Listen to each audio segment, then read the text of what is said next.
ଆଉ କ'ଣ ପାଇଁ ଆସିଥିଲେ ଆଜି ସିଡିଏମ୍ ଅଫିସଟିକୁ? ଆଜ୍ଞା ଜୟ ଜଗନ୍ନାଥ। ମୁଁ ପୁରୀ ନଗର ସଭାପତି ରମାକାନ୍ତ ସ୍ୱାଇଁ, ଆମ ଦୁଇ ପାର୍ଟି। ଆମେ ଆଜି ପୁରୀ ମେଡ଼ିକାଲ ଆସିଥିଲୁ। ଆମର ପୁରୀର ବହୁତ ସମସ୍ୟା ନେଇକି ଆସିଥିଲୁ। ସମସ୍ୟାରେ ସାର୍ଙ୍କୁ କହିଲୁ, ପ୍ରଥମ ସମସ୍ୟା ହେଉଛି ଆମର ଗୋପବନ୍ଧୁଙ୍କ ଜନ୍ମଦିନ। ସେଇଦିନ ତାଙ୍କରି ଗାଁରୁ ସୁଆଣ୍ଡ ଗାଁରୁ ଜଣେ ବୃଦ୍ଧ ମଉସା ଜଣକ ଆସିଥିଲେ। ତାଙ୍କୁ ଗୋଟେ ଟେଷ୍ଟ, ବ୍ଲଡ ଟେଷ୍ଟ ଆଉ ଅନ୍ୟ କିଛି ଟେଷ୍ଟ ଦିଆହେଇଥିଲା କରିବା ପାଇଁ, କିନ୍ତୁ ଗଭର୍ଣ୍ଣମେଣ୍ଟରେ ସେଟା ହେଇପାରିନଥିଲା। ସେ ପ୍ରାଇଭେଟରେ ଯାଇ କରିଥିଲେ। ପ୍ରାଇଭେଟରେ କରିବା ତାଙ୍କର ଖର୍ଚ୍ଚ ହେଇଛି 1200-1700 ଟଙ୍କା ଭଳିଆ ଖର୍ଚ୍ଚ ହେଇଛି। ତା ବିଷୟରେ ଆମେ ଗୋଟେ ଅଭିଯୋଗ ପତ୍ର ମଧ୍ୟ ଦେଇଥିଲୁ ଏଡିଏମ୍ ସାର୍ଙ୍କୁ। ସିଡିଏମ୍ ସାର୍ଙ୍କୁ ଦେଖା କଲୁ, ତା ପ୍ରତି କ'ଣ କାର୍ଯ୍ୟାନୁଷ୍ଠାନ ନିଆଯାଇଛି। ସାର୍ କହିଲେ ଆମେ ଆ ଭିତରେ ଇନଭେଷ୍ଟିଗେସନ କରୁଛୁ, ଖୁବ୍ କମ୍ ସମୟ ଭିତରେ ଇନଭେଷ୍ଟିଗେସନ କରି ଆପଣଙ୍କୁ ଜଣେଇବୁ। ତାପରେ ସେଇ ସମସ୍ୟା ସହିତ ଆଉ ଅନେକ ସମସ୍ୟା ଭିତରେ ବିଷୟରେ ଆଲୋଚନା କଲୁ। ଆଲୋଚନା ପରେ ସାର୍ ଆମକୁ ପ୍ରତିଶ୍ରୁତି ମଧ୍ୟ ଦେଇଛନ୍ତି।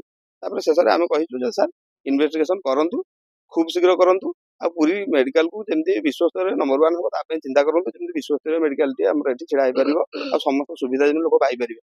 ଇନଭେଷ୍ଟିଗେସନରେ ଯଦି ଢିଲା ହୁଏ ତାହେଲେ ଆଗାମୀ 2-4 ଦିନ ଭିତରେ ଆମେ ବାଧ୍ୟ ହବୁ ଧାରଣାକୁ ଓହ୍ଲେଇବା ପାଇଁ। ଏତିକି କହିକି ଆସିଛୁ। ସେ ତାଙ୍କର ଇନଭେଷ୍ଟିଗେସନ କରୁଛନ୍ତି। ଆମେ ପୁଣି 2-4 ଦିନ ପରେ ଦେଖା କରିବୁ। ଯଦି କିଛି ନ ହେଇଥିବ ତାହେଲେ ଧାରଣା ବାଧ୍ୟ ଓହ୍ଲେଇବୁ। ପେସେଣ୍ଟ ଯୋଉଟା କି ଡକ୍ଟର ଲେଖୁଛନ୍ତି ସେ ମେଡିସିନ ଗୁଡାକ ମେଡିକାଲରେ ମିଳୁନି। ସେଇଟା ବି ସିଡିଏମ୍ ସାର୍ ସହିତ କଥା ହେଲୁ। ସାର୍ ଏମିତି କାହିଁକି ହଉଛି? ସାର୍ କହିଲେ ଆମର ମେଡିକାଲରେ ମ୍ୟାକ୍ସିମମ୍ ମେଡିସିନ ଅଛି, 100 କେତେ ପ୍ରକାର ଗୋଟେ ଅଛି ବୋଲି କହିଲେ। ଏମିତି କୁଚିତ ଗୋଟେ ଗୋଟେ ମିଳୁନି, ବାହାରକୁ ଯାଉଛନ୍ତି, କିନ୍ତୁ ମ୍ୟାକ୍ସିମମ୍ ମିଳୁନି ସେମିତି କୁହନ୍ତୁନି। ମୁଁ ପ୍ରମାଣ ଦେଖିବା ପାଇଁ ଚେଷ୍ଟା କଲି। ସାର୍ ପ୍ରମାଣ ବି ଆମ ପାଖରେ ଅଛି। 2-3 ପ୍ରମାଣ ମଧ୍ୟ ଦେଖେଇଲି। ଦେଖେଇଲା ପରେ ସାର୍ କହିଛନ୍ତି ସେ ପେପର ଗୁଡା ମତେ ଦେବେ, ପ୍ରେସକ୍ରିପସନ ଗୁଡାକ ମତେ ଦେବେ। ମୁଁ ତା ବିଷୟରେ ଦେଖିବି କ'ଣ ପ୍ରକୃତ ଭାବେ ଭିତରେ ଅସୁବିଧା ହେଇଛି। ପେସେଣ୍ଟକୁ ମିଛ ସତ କହିକିରି ହଇରାଣ ପକାଉଥିବା କିଛି ଡକ୍ଟରଙ୍କ ଉପରେ ନେଇକିରି କିଛି ଆକ୍ସନ ନେଇକି ବହୁତ ପେସେଣ୍ଟ ହଇରାଣ ହଉଛନ୍ତି। ତା ପାଇଁ ହଁ, କ'ଣ କହିବେ? ସେ ବିଷୟରେ ଆଲୋଚନା କଲି। ସାର୍ଙ୍କୁ କହିଲି, ମୁଁ ସାର୍ ଦେଖନ୍ତୁ, ଡକ୍ଟର କ'ଣ କହୁଛନ୍ତି, ପେସେଣ୍ଟ କ'ଣ ବୁଝୁଛନ୍ତି, ସେଇଟା ସବୁଠୁ ବଡ଼ ଗୁରୁତ୍ୱପୂର୍ଣ୍ଣ କଥା। କିନ୍ତୁ ଗୋଟିଏ ଜିନିଷ ଆପଣମାନେ ଚିନ୍ତା କରନ୍ତୁ, ଯେତେବେଳେ ପେସେଣ୍ଟ ଆସୁଛି ତାକୁ କଷ୍ଟ ହେଉଛି, ସିଏ କିଛି ବି କହିପାରେ, କିନ୍ତୁ ଡକ୍ଟର ଜଣକ ତାଙ୍କ ଡ୍ୟୁଟିରେ ଅଛନ୍ତି, କର୍ତ୍ତବ୍ୟରେ ଅଛନ୍ତି, ସେ ଯେମିତି ଏସବୁ ତାଙ୍କୁ ବ୍ୟବହାର ଖରାପ ନ କରନ୍ତି। କେମିତି ବ୍ୟକ୍ତି ଜଣକ, ରୋଗୀ ଜଣକ ବୁଝିପାରିବେ ଯୋଉ ଭାଷାରେ, ସେଇ ଭାଷାରେ ତାଙ୍କୁ ବୁଝାନ୍ତୁ। ଆଉ ସବୁଠୁ ସରଳତା ବ୍ୟବହାର କରନ୍ତୁ। ପେସେଣ୍ଟ ମାନଙ୍କୁ କେମିତି ବ୍ୟବହାର କରାଯିବ, କେତେ ମଧୁର କଣ୍ଠରେ ତାଙ୍କୁ କଥା କହିବା, କାହିଁକି ନା କଷ୍ଟଟା ପେସେଣ୍ଟକୁ ହେଉଛି। ଯାହାକୁ ଜ୍ୱର ହେଇଛି କି ଝାଡ଼ା ହେଉଛି କି ବାନ୍ତି ହେଉଛି, କିଛି ବି ମୁଣ୍ଡ ବିନ୍ଧା ହେଉଛି, ତାକୁ ରିଜିଡ୍ ଲାଗୁଥିବ, ବିରକ୍ତ ଲାଗୁଥିବ। ସେ ବିରକ୍ତ ଭିତରେ ଡକ୍ଟର ବିରକ୍ତ ହେବାଟା ଠିକ ନୁହେଁ। ଡକ୍ଟର ତାଙ୍କୁ ସୁଚାରୁ ରୂପେ ବ୍ୟବହାର କରିବା ଦରକାର। ଆଉ ତାଙ୍କ ମନ ଭିତରେ ସନ୍ତୁଷ୍ଟି ଆସିବା ଦରକାର ଯେ ଡକ୍ଟର ଜଣକ ମୋ ପାଇଁ ଭଲ କଥା କହୁଛନ୍ତି, କିନ୍ତୁ ଏଠି ତାର ଓଲଟା ଫଳୁଛି।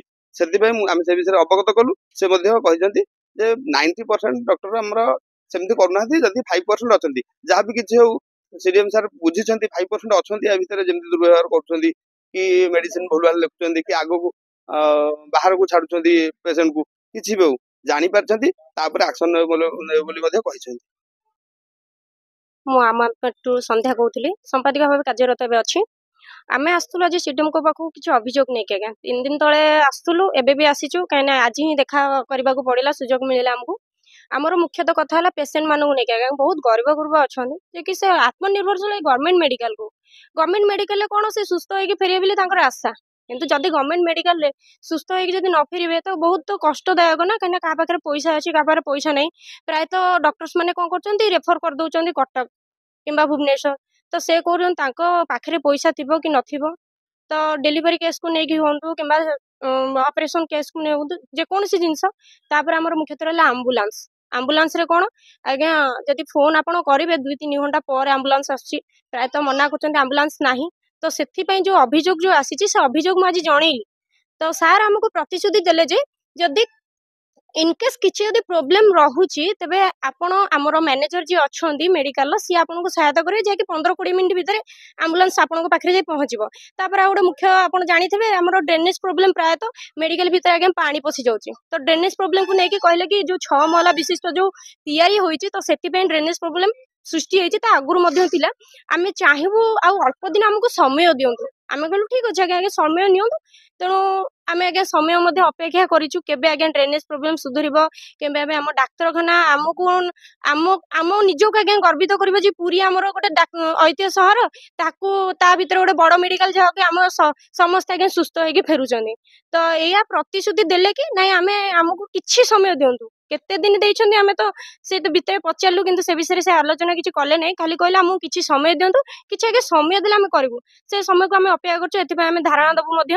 तापर आउ गोटे कथा है कैपिटल लेटर रे कहीं लिखुना डॉक्टर तापर लाइन ने बारंबार कहुच्छी लाइन ने बहुत रोगी वृद्धा ठू आरंभ कर समस्त पिला छुआ समस्त धरिकी माँ मैंने ठिया होती बहुत समय धरिकी गोटे ही टिकेट काउंटर आगे खोल जाऊँगी ताठू अधिक टिकेट काउंटर खोल जाऊनी खरारे सेमती ठिया होती तो बारंबार यहाँ अभियोग आम करूँ आज करूँ देखा जाऊ या पर जब एक्शन जदि न नेबे तो आम 4 ରୁ 5 दिन समय देलु तापर आम निश्चिंत भाव धारणा को ओह्लैबू बोली आम यहाँ कहीकि आसलु सीडीएम को तो सार आमको प्रतिश्रुति देते आपड़ कि आमको समय दिंतु।